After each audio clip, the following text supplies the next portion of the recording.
नमस्कार दोस्तों, जय हिंद, वंदे मातरम। कैसे हो आप लोग? उम्मीद है सब अच्छा होगा और आप सब लोग ईमानदारी से अपने लक्ष्य की ओर प्रयासरत होंगे और बहुत ही अधिक मेहनत से अपनी पढ़ाई कर रहे होंगे।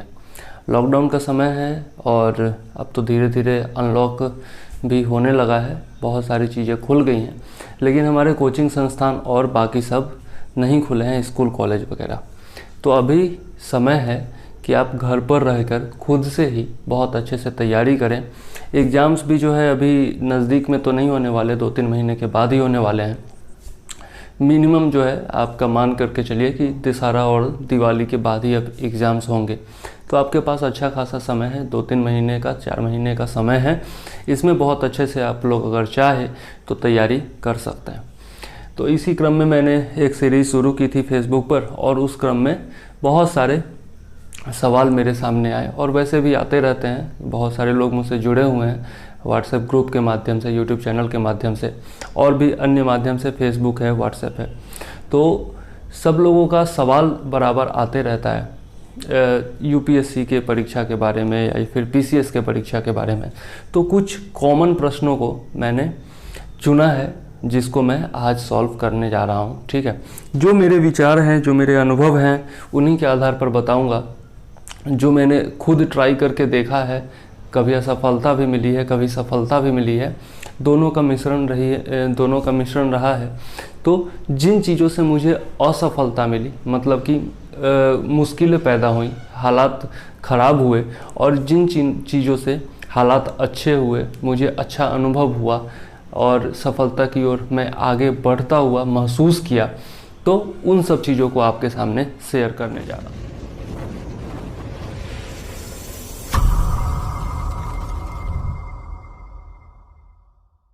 तो अक्सर जो है मेरे पास ये प्रश्न आता है कि नोट्स कैसे बनाएं। जैसा कि आप लोग जानते हैं, मैं नोट्स देता रहता हूँ हमेशा, करंट अफेयर्स का नोट्स और बाकी सब नोट्स मैं देता रहता हूँ मामूली शुल्क पर। तो सब लोग मेरे नोट्स पढ़ते हैं, पूछते भी हैं कि कैसे बनाए कैसे न बनाए। और मैं हमेशा ये भी कहता हूँ कि नोट्स जो है, मेरे नोट्स पढ़ते हैं कोई बात नहीं है, लेकिन मेरे नोट्स तभी पढ़िए जब आप खुद नोट्स नहीं बना सकते हैं। तो यदि आपके पास समय है, अगर आप स्टूडेंट हैं नए, तो आपको खुद से नोट्स बनाना चाहिए। खुद से नोट्स बनाएंगे तो आपके लिए ज़्यादा बेटर रहेगा। तो आज मैं बताता हूँ कि खुद से नोट्स कैसे बनाएं। अब नोट्स जो होते हैं वो 2 तरह के होते हैं। एक हो गया आपका विषयों का नोट्स, ठीक है, हिस्ट्री, सिविक्स, ज्योग्राफी वगैरह का नोट्स, इकोनॉमी वगैरह का नोट्स, और दूसरा होता है करंट अफेयर्स नोट्स। दोनों में बेसिक अंतर ये होता है कि करंट अफेयर्स नोट्स को बराबर जो है वो अपडेट करते रहने की ज़रूरत होती है।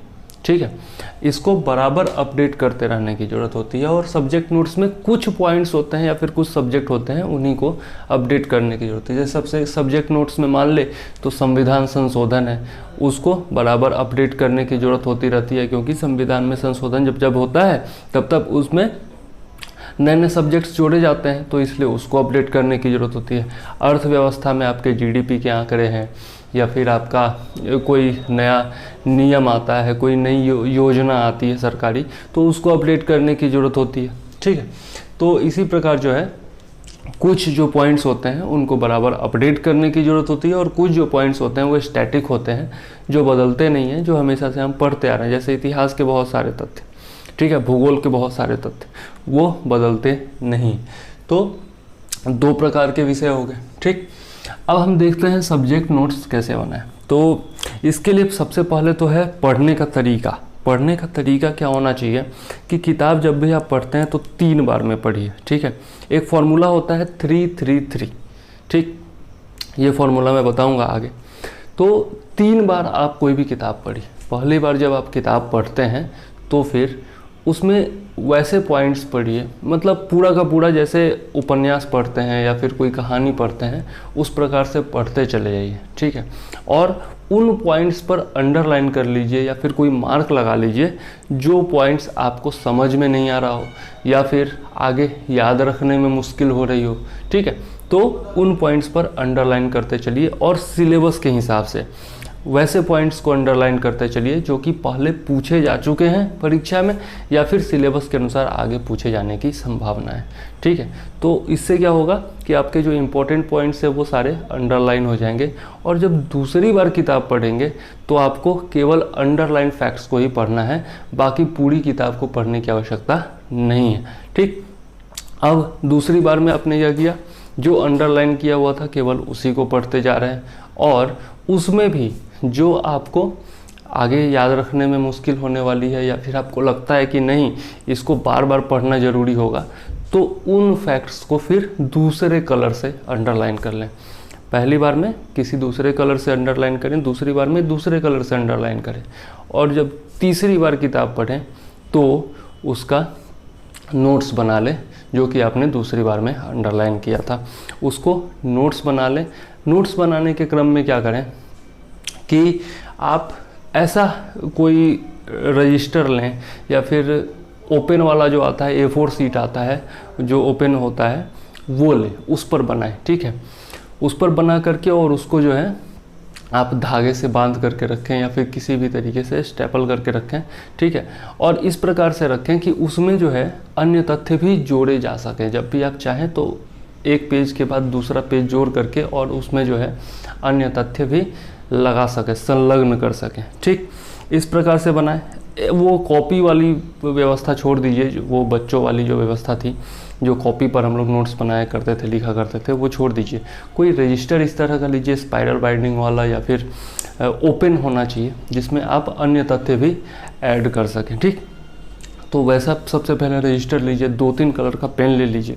ठीक है, वो आप पर निर्भर करता है, लेकिन 2-3 कलर का पेन रहता है तो आपको जो है ना हाईलाइट करने में, जो इम्पोर्टेंट पॉइंट्स हैं उनको हाईलाइट करने में अच्छा रहता है।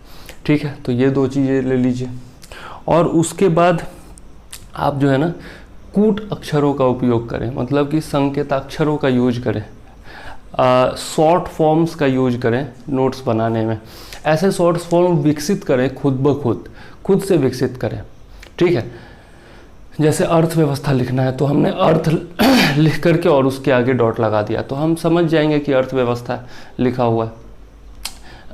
अमेरिका लिखना है, यूनाइटेड स्टेट्स ऑफ अमेरिका, संयुक्त राज्य अमेरिका लिखना है तो सीधा यूएसए लिख दें, पूरा संयुक्त राज्य अमेरिका लिखने की ज़रूरत नहीं है। उसके बाद शॉर्ट हैंड जो होता है, शॉर्ट हैंड में लोग क्या करते हैं कि बड़े बड़े वाक्यों को जो है छोटे छोटे शब्दों में लिख डालते हैं। तो उस प्रकार की अपनी शैली विकसित करने का कोशिश करें कि मतलब अगर एक 10 लाइन का पैराग्राफ है तो उसको आप 2 से 3 लाइन में किस प्रकार से समेट सकते हैं, संक्षेपण जिसको कहते हैं, तो वो भी जो है धीरे धीरे करके विकसित करें अपने अंदर, ताकि बड़े बड़े जो किताब के पॉइंट्स हैं उनको आप 2 से 3 लाइन में लिख सकें। अब जैसे मैं नोट्स बनाता हूँ उस प्रकार से आपको बनाने की ज़रूरत नहीं है। मैं नोट्स बनाता हूँ केवल अपने लिए नहीं बनाता हूँ, मेरे नोट्स जो हैं हज़ारों लोग पढ़ते हैं, तो इसलिए मुझे जो है सबके लिए नोट्स बनाना होता है। तो मैं थोड़ा सा डिस्क्रिप्टिव लिखता हूँ, थोड़ा डिटेल में लिखता हूँ, लेकिन आपको जो है अपने लिए संकेताक्षरों का यूज करना है, ऐसे संकेताक्षर जिसको केवल आप समझ सकें। ठीक है, और इससे क्या होगा कि आपका बड़ा से बड़ा पॉइंट जो है वो 1 से 2 पेज में सिमट जाएगा। ठीक है, पूरा का पूरा टॉपिक आपका 2 से 3 पेज में सिमट जाएगा, बड़ा से बड़ा टॉपिक। ठीक, तो इस प्रकार से नोट्स आप बनाएं, सब्जेक्ट के नोट्स। ओके, और नोट्स को बार बार जो है रिवीजन करते रहना। मैंने बताया था 3-3-3 का फॉर्मूला। ठीक है, तो कोई भी चीज़ आप अगर दिन में पढ़ते हैं तो दिन में 3 बार उसको पढ़ लें। ठीक है, उसके बाद फिर 3 दिन के बाद उसका रिवीजन कर लें, और फिर जो है 3 सप्ताह के बाद उसका रिवीजन कर लें। ठीक है, अगर ऐसा आप कर लेते हैं 3 दिन के बाद, 3 सप्ताह के बाद और फिर 3 महीने के बाद, ठीक है, 3-3-3। ओके, तो आप याद रखिएगा कि वो चीज़ आप कभी भूलेंगे नहीं अगर ऐसा हो गया तो।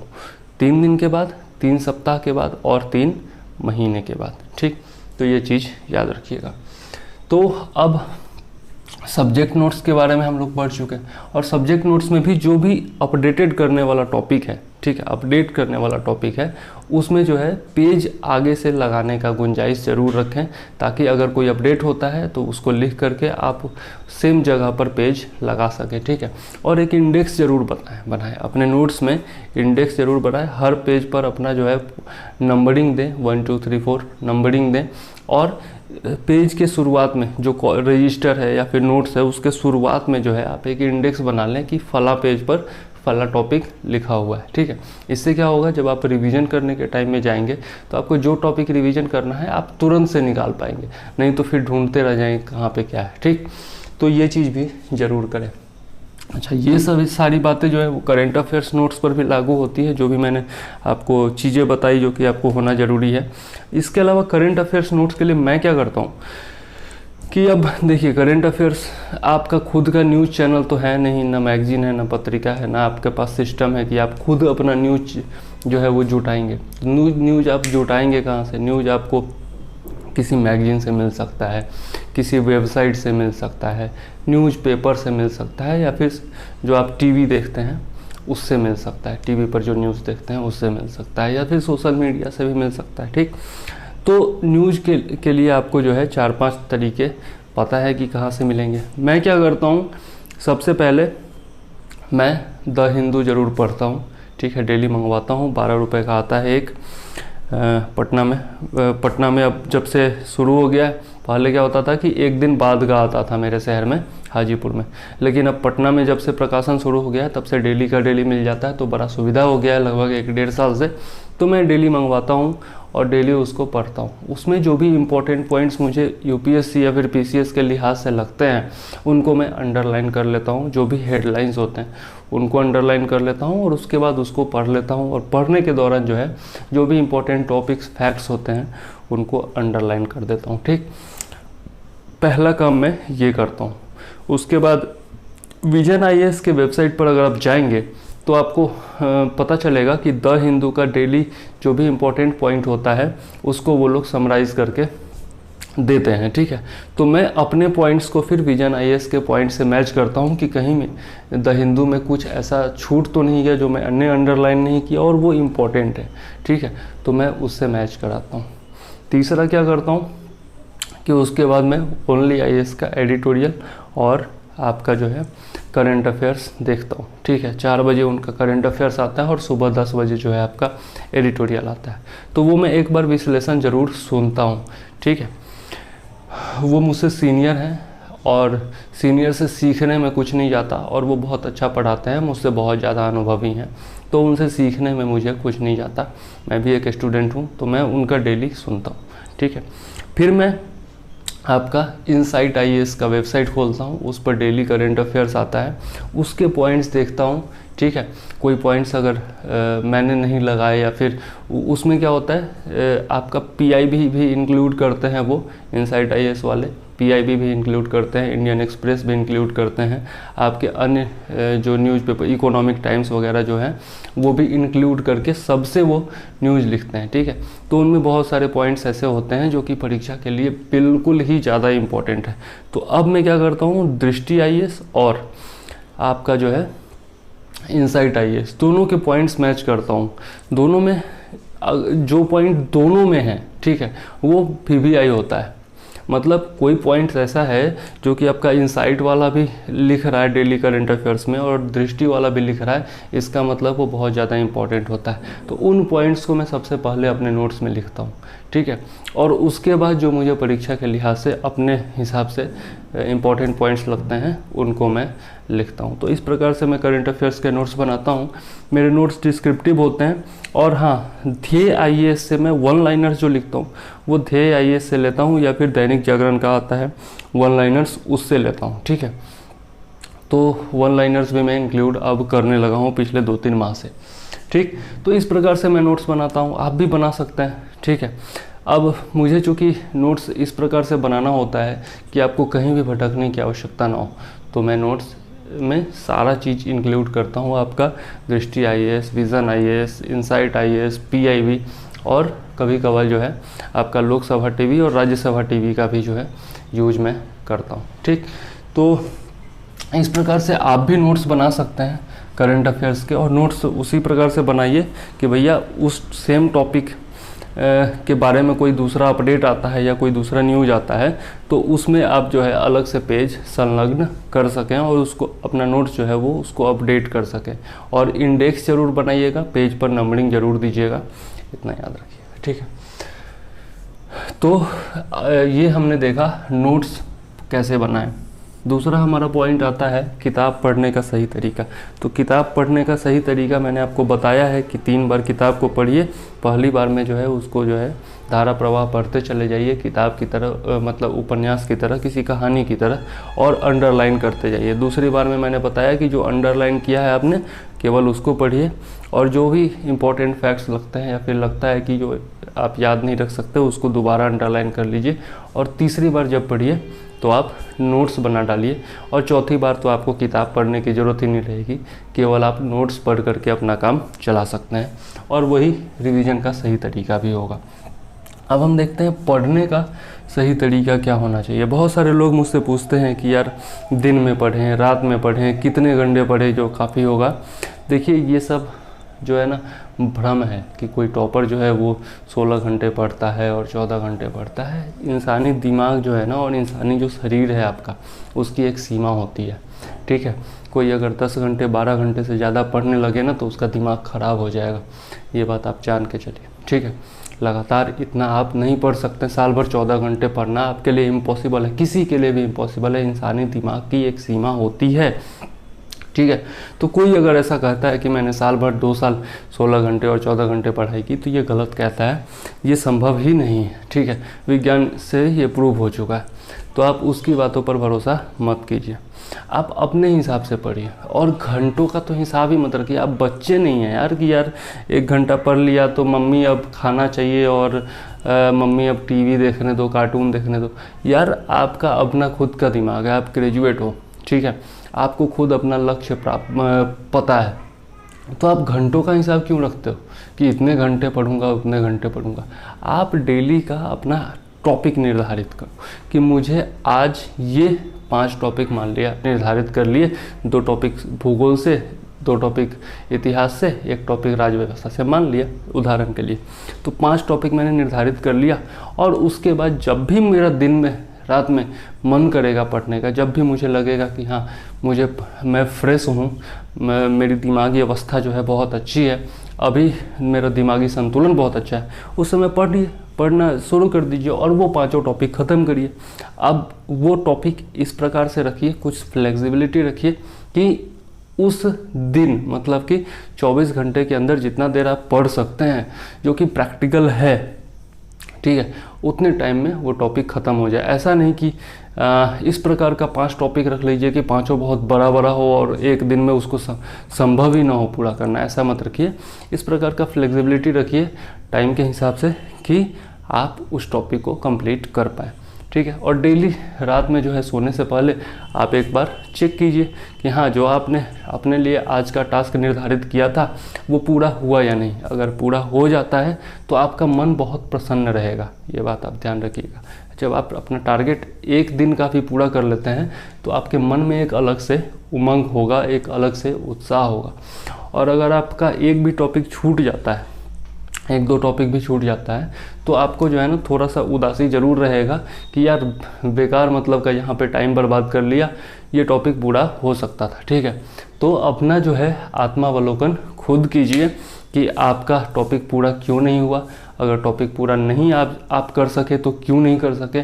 अगर गलती हुई तो अगले दिन से या फिर अगली बार से उसको सुधारने का कोशिश कीजिए। अगर वही गलती बार बार हो रही है, ठीक है, तो अपने आप को सज़ा भी दीजिए और ये ध्यान रखिए कि आपका मन भटक रहा है कहीं पे, मतलब लक्ष्य के प्रति आप समर्पित नहीं हो पा रहे हैं, ठीक है। यदि लक्ष्य के प्रति समर्पित होंगे तो वो टॉपिक जो है बार बार आपका छूटेगा नहीं। डेली का टास्क जो है बार बार इनकम्प्लीट आपका नहीं रहेगा यदि आप लक्ष्य के प्रति समर्पित हैं, ठीक।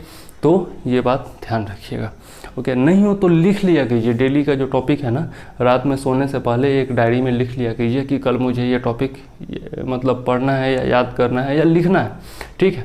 और उसके बाद जो है डेली रात में सोते वक्त जो है दिन भर का आपने जो टॉपिक लिखा था उस पर टिक मार्क करिए, जो हो चुका है, जो नहीं हुआ है उस पर क्रॉस मार्क करिए, और उसके हिसाब से फिर अगले दिन का टास्क निर्धारित कर लीजिए।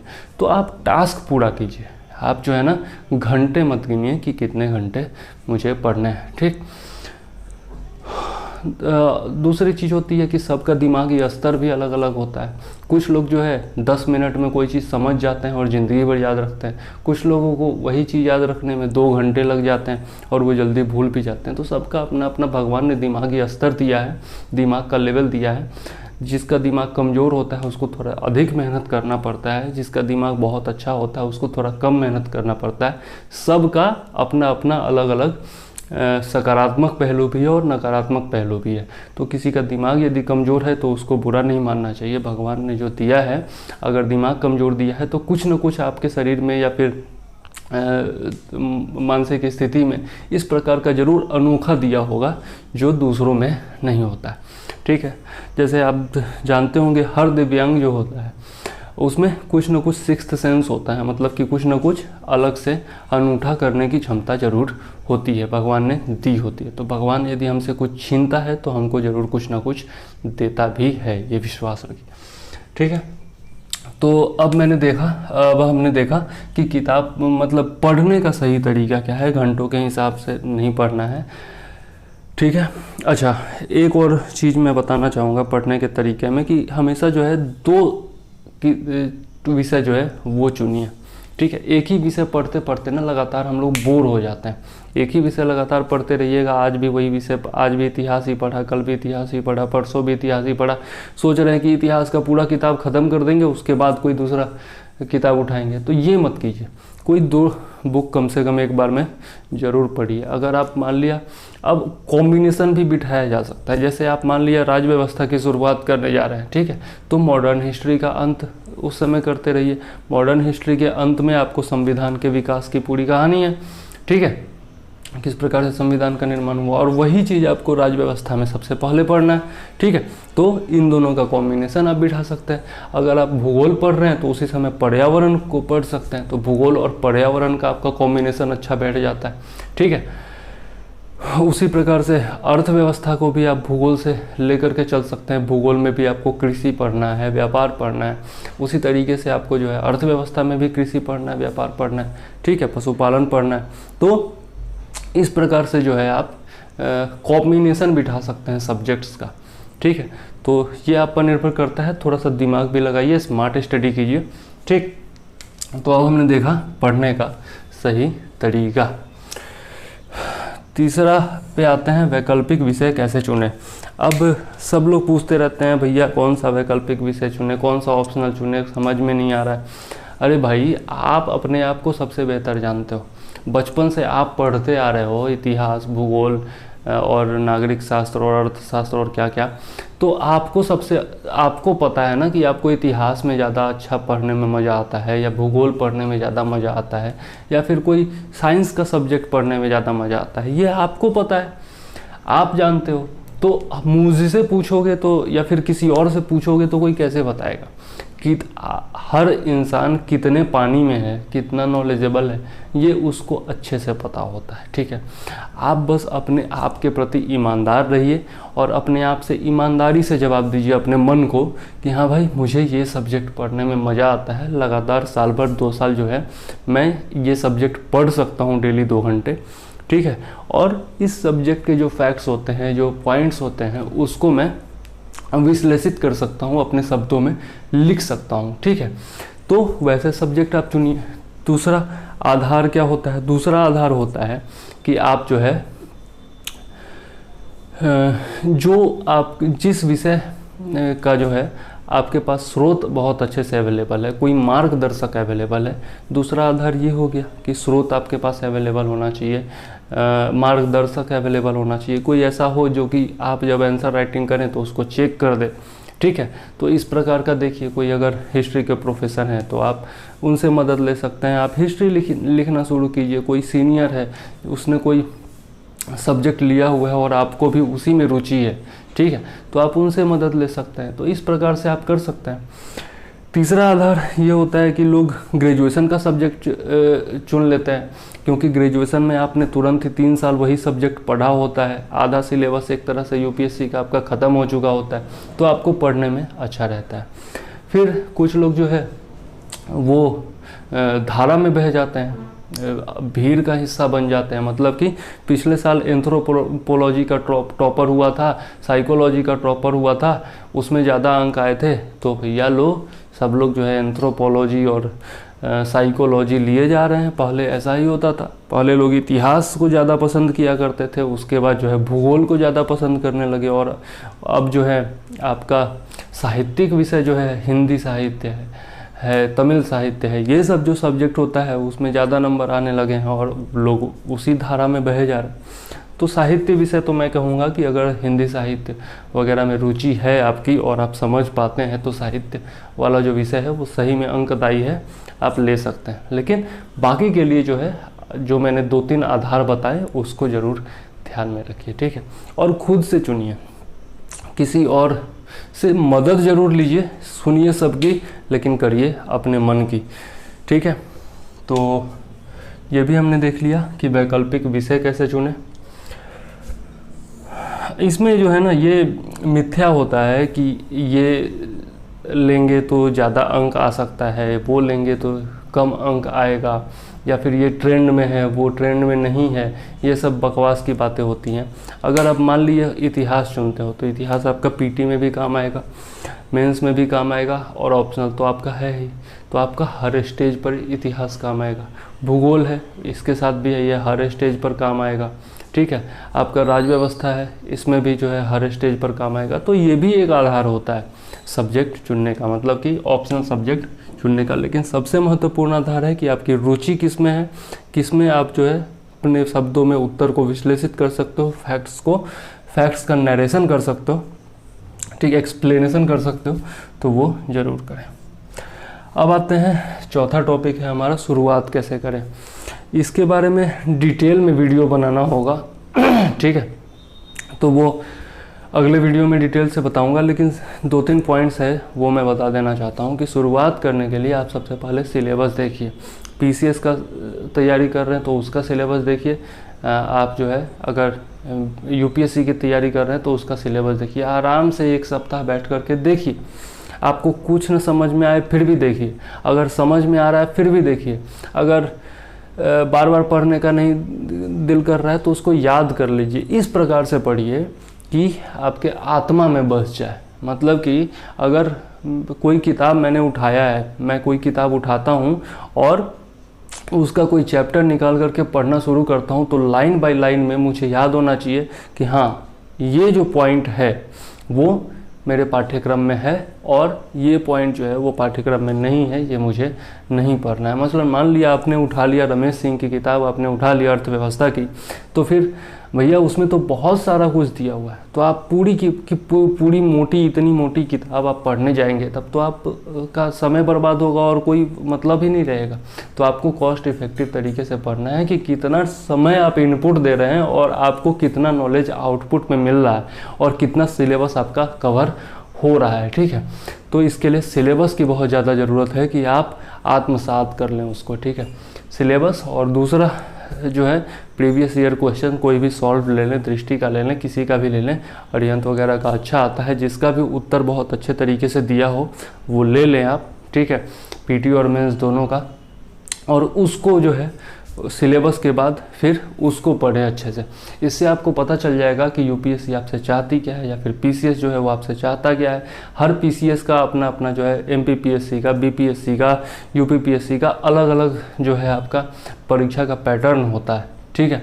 तो वो पैटर्न आपको पता चल जाएगा, क्वेश्चन पूछने का तरीका पता चल जाएगा, वो क्वेश्चंस पता चल जाएंगे जो अधिकतर जो है रिपीट होते रहते हैं, ठीक है, जो क्वेश्चंस हमेशा ट्रेंड में रहते हैं, जो टॉपिक्स हमेशा ट्रेंड में रहते हैं। कुछ टॉपिक्स ऐसे होते हैं जो आयोग के फेवरेट होते हैं, ठीक है, तो उनके बारे में आपको प्रीवियस ईयर क्वेश्चन से पता चल जाएगा, ठीक है। तो आप ये कीजिए, ठीक, सिलेबस के बाद आपका previous year question solved paper, ठीक है। उसके बाद तीसरा काम क्या करना है? तीसरा काम करना है, अगर आपके पास समय है, अगर आपकी आयु है, अगर आपने तुरंत ग्रेजुएशन किया है और तुरंत तैयारी करना शुरू किया है, तो एनसीईआरटी जरूर पढ़ लीजिए। एनसीईआरटी 6 से लेकर के 12 तक का आपका हिस्ट्री का, ज्योग्राफी का, सिविक्स यानी कि वही आपका जो राजनीति शास्त्र है, ठीक है। उसके बाद आपका अर्थव्यवस्था है, पर्यावरण है, ठीक। तो ये 5 टॉपिक जो है, समाज भी पढ़ सकते हैं आप 11th-12th का। तो ये जो 5-6 विषय हैं, इनकी किताबें 6ठी से लेकर के 12वीं तक की जो भी है वो पढ़ जाइए, ठीक है। अगर 6ठी से 12वीं तक पढ़ने में थोड़ा सा दिक्कत हो रहा है, आपको लगता है कि 6ठा से 9वां तक का तो मुझे सारा आता है, किताब पढ़ने के बाद ये देखिएगा कि आपको आता है कि नहीं आता है, ठीक। अगर आपको आता है, बेसिक्स पता है, तो फिर आप जो है 9 से 12th का जरूर पढ़िए। 9 से 12th का एकदम रिकमेंडेड है कि पढ़ना ही पढ़ना है, ठीक है। आप उसको स्किप मत कीजिए। अगर आपको आता है तो भी आप पढ़ लीजिए 9 से लेकर के 12th तक का, ठीक है। उसमें बहुत सारे आपके टॉपिक्स कवर हो जाएंगे। समझ लीजिए यूपीएससी का 20% सिलेबस आपका कवर हो जाता है उससे, ठीक है। तो शुरुआत के लिए मैंने 3 चीज़ें बताई। सबसे पहले क्या करना है, सिलेबस आप देख लीजिए, ठीक है। उसके बाद जो है प्रीवियस ईयर क्वेश्चन देख लीजिए, ठीक है। और उसके बाद जो है एनसीईआरटी, ठीक है। ये आप जो है शुरुआत के लिए कर सकते हैं। और साथ में जो है कोई भी एक न्यूज़पेपर जरूर पढ़ते रहिए, इंग्लिश हो, हिंदी हो, कोई भी हो। अगर हिंदी पढ़ना चाहते हैं तो हिंदुस्तान है, दैनिक जागरण का अगर राष्ट्रीय एडिशन मिल जाए तो सबसे अच्छा है। जो आपका दिल्ली से प्रकाशित होता है वो सबसे बेहतरीन है। या फिर द हिंदू पढ़ लीजिए। द हिंदू अगर कठिन लगता है तो शुरुआत में टाइम्स ऑफ इंडिया या फिर इकोनॉमिक टाइम्स या फिर आपका कोई दूसरा पढ़ लीजिए। लेकिन एक इंग्लिश का न्यूज़पेपर और एक हिंदी का न्यूज़पेपर मैं कहूँगा कि डेली ज़रूर पढ़ा कीजिए, ठीक। तो शुरुआत के लिए आप इतना कर सकते हैं।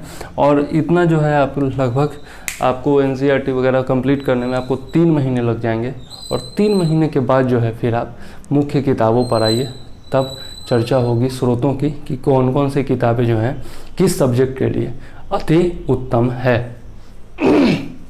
नेक्स्ट चलते हैं हम लोग, भ्रम जाल से कैसे बचें। ये सवाल आता नहीं है, मैंने खुद क्रिएट किया है क्योंकि ये बहुत ज़्यादा ज़रूरी है। अब भ्रम जाल क्या क्या है, फेसबुक पर चले जाइए तो आपको बहुत सारे पेजेज मिल जाएंगे, बहुत सारे ग्रुप्स मिल जाएंगे। यकीन मानिएगा, कल फेसबुक पेज अपना देख रहा था मैं, आपका नवंबर भी नहीं, सितंबर 2019 से लेकर के और अभी तक का सारा पोस्ट पेंडिंग था। मेरे अलावा किसी का मेरे और कुछ एडमिन्स के अलावा किसी का पोस्ट, अधिकतर लोगों का पोस्ट पेंडिंग था। पता है क्यों? क्योंकि किसी ने भी अपने मौलिक प्रश्न नहीं डाले थे, किसी ने भी अपना मौलिक नोट्स नहीं डाला था, किसी ने भी अपने सुझाव नहीं डाले थे, कुछ नहीं था। सब लोगों ने क्या डाला, केवल वीडियो का लिंक, केवल जो है पेजेस का लिंक, केवल ग्रुप्स का लिंक। अरे भाई, सब लोग उसमें पढ़ाने वाले ही हैं, मुझे लगता है पढ़ने वाले तो हैं ही नहीं ग्रुप में। तो फिर अप्रूवल मैं किसको दूं? सबको मैंने सेलेक्ट ऑल करके डिलीट कर दिया, क्योंकि मेरे पास टाइम नहीं था कि मैं हर पोस्ट को चेक कर सकूं। उसमें बहुत हो सकता है कि बहुत सारे अच्छे पोस्ट भी हों, लेकिन जौ के साथ घुन भी पिसता है, सब लोग पिस गए। तो मैं कहना चाहता हूं कि भ्रमजाल इसी चीज़ का होता है। बहुत सारे पेजेज हैं, बहुत सारे ग्रुप्स हैं, जिसको मन करता है उठ करके आके बना देता है, पेज है, ग्रुप है, जहाँ तहाँ से कॉपी करके नोट्स लाते हैं और उसमें डालते चले जाते हैं और लोग उसी में फंसते चले जाते हैं। यूट्यूब चैनल से अर्रा ऐरा गहरा नैथू खैरा, जिसको भी मन करता है यूट्यूब चैनल बना करके आ जाता है पढ़ाने के लिए। मैं किसी की बुराई नहीं करना चाहता हूँ और मैं ये नहीं जताना चाहता हूँ कि मैं सबसे अच्छा हूँ या फिर मैं ही नॉलेजेबल हूँ या फिर कुछ हूँ। माफ़ी के साथ कहना चाहता हूँ, मैं अपने आप को कुछ नहीं समझता, एक साधारण सा छात्र हूँ। लेकिन मैंने देखा है और आप भी महसूस करते होंगे कि जिसको भी मन करता है, ऐरा गहरा नैथू खैरा, जिसको बोलने तक का ढंग नहीं है, वो भी आ जाता है यूपीएससी की तैयारी कराने और वन लाइनर्स लेकर बैठ जाता है और उसके चक्कर में आप लोग मत फंसा गइए। यही होता है भ्रमजाल। बहुत सारे गुरु आ जाते हैं, पता नहीं कहाँ कहाँ से गुरु आ जाते हैं। ये गुरु टेक्निकल गुरु, तो ये गुरु यूपीएससी गुरु, तो पीसीएस गुरु, तो ये मंत्रा, तो वो मंत्रा, पता नहीं कहाँ से। जैसे पहले होता था ना झाड़ फूक और मंत्र तंत्र होता था, वैसे ही अब जो है हमारे ऊपर चलाया जा रहा है झाड़ फूक मंत्र तंत्र और पता नहीं क्या क्या। अलग अलग से प्लेटफॉर्म ले आ जाएंगे, 3-4 लोग मिल करके अपना चैनल बना देंगे और उसमें ये वो पढ़ा रहा है, वो पढ़ा रहा है, मतलब हद हो जाती है यार। तो उसके भ्रमजाल में ना पड़ें, एकदम अच्छे से अपना सिलेबस देखें, अपना प्रीवियस ईयर क्वेश्चन देखें, अपनी किताबें देखें।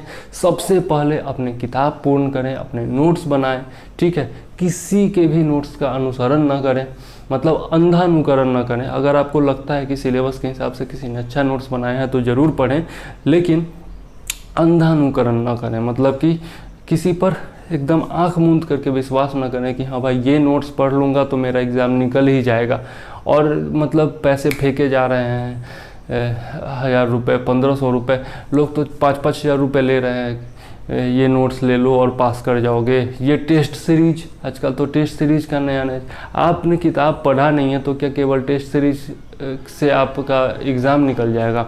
संभव ही नहीं है बॉस, संभव ही नहीं है।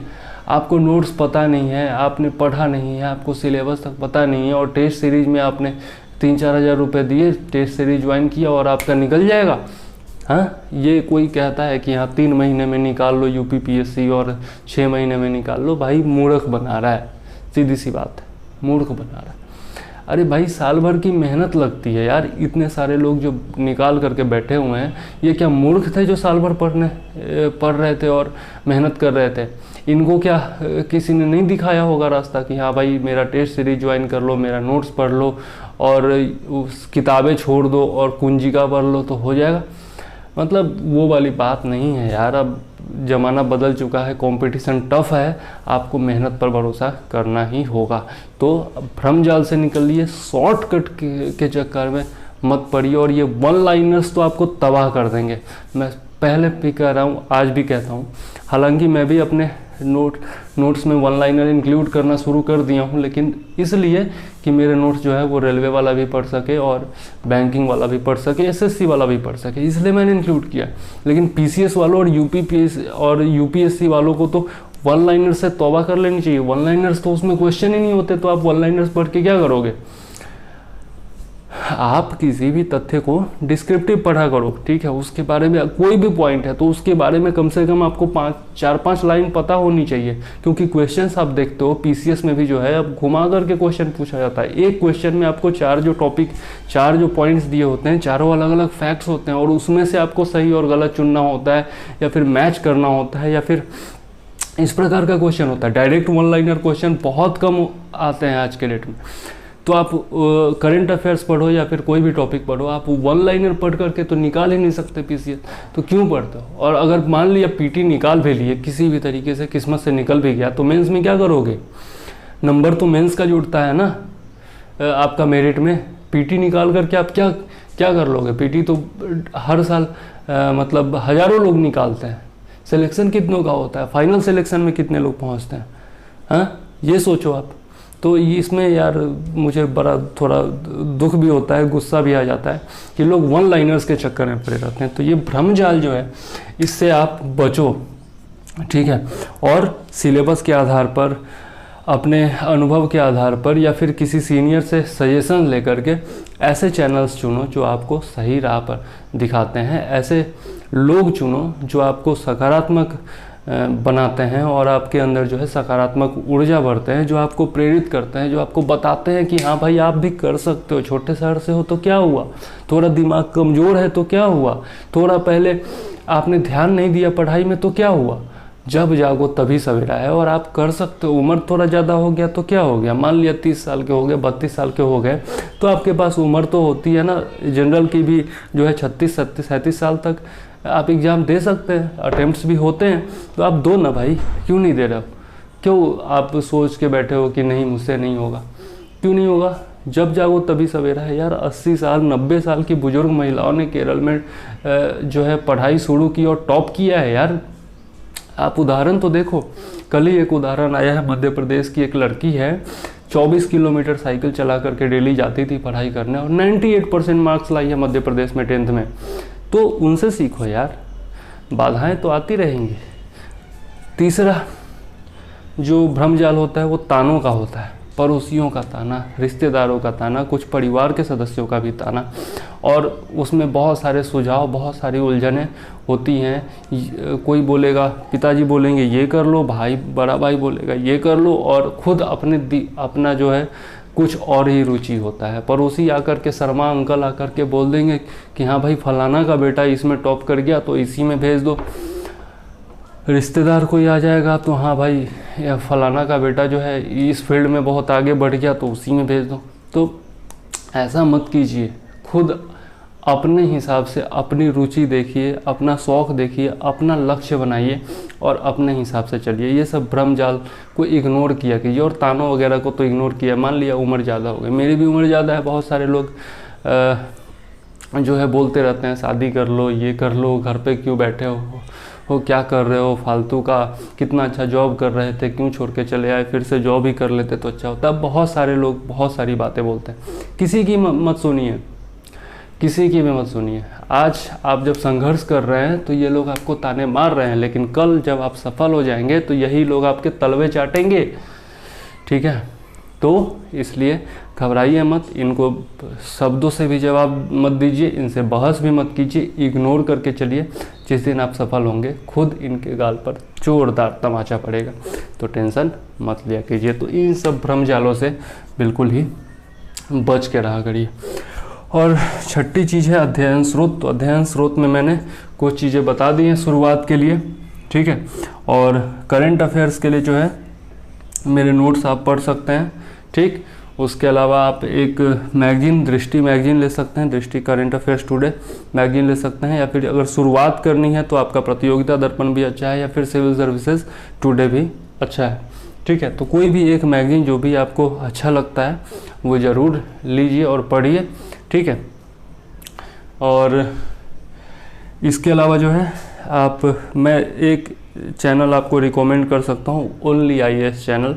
उस पर जैसे मैंने बताया कि मैं भी उनको सुनता हूँ और उनसे जो है इनपुट भी लेता हूँ अपने नोट्स के लिए, तो आप ओनली IAS चैनल ज़रूर सुन सकते हैं, एडिटोरियल और जो करंट अफेयर्स है उसके लिए। और उसमें बहुत सारे टॉपिक्स भी जो हैं रिवीजन टॉपिक्स होते हैं, IR के बहुत सारे टॉपिक्स हैं, तो आप वो भी देख सकते हैं। मुझे किसी की भी चैनल से कोई भी आपत्ति नहीं रहती हो, कोई अच्छा काम कर रहा है तो मैं उसकी प्रशंसा भी करता हूँ और उसको अप्रिसिएट भी करता हूँ, उसका प्रचार भी खुद ब खुद करता हूँ, कोई कहता नहीं है मुझे करने के लिए, ठीक। तो करंट अफेयर्स के लिए आप ये कर सकते हैं, यूट्यूब चैनल देख सकते हैं जो ओनली IAS मैंने बताया, एक मैगजीन पढ़ सकते हैं, मेरा नोट्स पढ़ सकते हैं, ठीक है। और जो आपको बताया मैंने कि एक हिंदी और एक अंग्रेजी न्यूज़पेपर तो आपको पढ़ना ही पढ़ना है, ठीक। तो और बाकी जो GS का अध्ययन स्रोत है वो सबके लिए अलग अलग होता है, PCS के लिए अलग है, UPSC के लिए अलग है, ठीक है। PCS का स्टैंडर्ड थोड़ा सा डाउन होता है, ज़्यादा डाउन नहीं होता है, थोड़ा सा डाउन होता है, खास करके उन PCS का जिसमें कि आपका मेंस नहीं है, तो मतलब मेंस जो है वो डिस्क्रिप्टिव नहीं है, ठीक है। तो ऐसे PCS में जो है थोड़ा सा डाउन होता है स्टैंडर्ड, जिसमें कि वो 4 ऑप्शन वाले क्वेश्चंस होते हैं, मल्टीपल चॉइस क्वेश्चंस, ठीक है। तो उसके लिए अध्ययन स्रोत अलग होता है, UPSC के लिए अध्ययन स्रोत अलग होता है, ठीक है। तो अध्ययन स्रोतों पर एक स्पेशल वीडियो में लेकर के जल्दी आऊँगा। फिलहाल आज के लिए इतना टॉपिक ठीक है, वीडियो भी लंबा हो जाता है बार बार तो अच्छा नहीं लगता, ओके।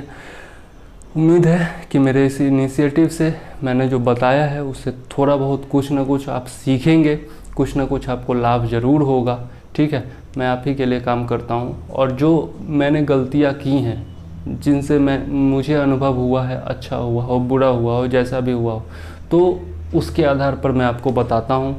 अब आपको फॉलो करना है कीजिए, नहीं करना है मत कीजिए, आप खुद समझदार हो, 18 साल से अधिक उम्र के हो, जब देश की सरकार चुन सकते हो, अपने लिए लाइफ पार्टनर चुन सकते हो, तो अपने जीवन का उद्देश्य भी चुन सकते हो, लक्ष्य भी चुन सकते हो, और अपनी राह भी खुद ही चुन सकते हो, ठीक है। तो मैं कुछ विशेष नहीं कहूँगा, बस इतना कहूँगा कि अगर आपको लगता है कि मैंने ईमानदारी से प्रयास किया है तो वीडियो को लाइक ज़रूर कर दीजिएगा, अपने सुझाव ज़रूर दीजिएगा। कोई समस्या हो, किसी और टॉपिक पर आप चाहते हो कि मैं टिप्स और ट्रिक्स दूँ तो उस पर भी वो भी आप कमेंट में लिखिएगा। और मित्रों को ज़रूर जोड़िएगा अपने मेरे चैनल से। अगर आपको अच्छा लगता है तो उनको भी अच्छा लगेगा, अगर आपको कुछ लाभ होता है वीडियो से तो उनको भी लाभ होगा। तो अकेले अकेले लाभ क्यों कमाना चाहते हो यार, दोस्तों की भी मदद कर दो थोड़ी, क्योंकि चैनल तो मेरा चलेगा, चैनल तो रुकने वाला है नहीं और ना मैं रुकने वाला हूँ। तो आपकी मर्जी है, आप लाभ उठा लो या फिर इसको इग्नोर कर दो, ठीक है। तो चैनल को लाइक कीजिए, सब्सक्राइब कीजिए और शेयर कीजिए और मुझे इजाज़त दीजिए। जय हिंद, वंदे मातरम।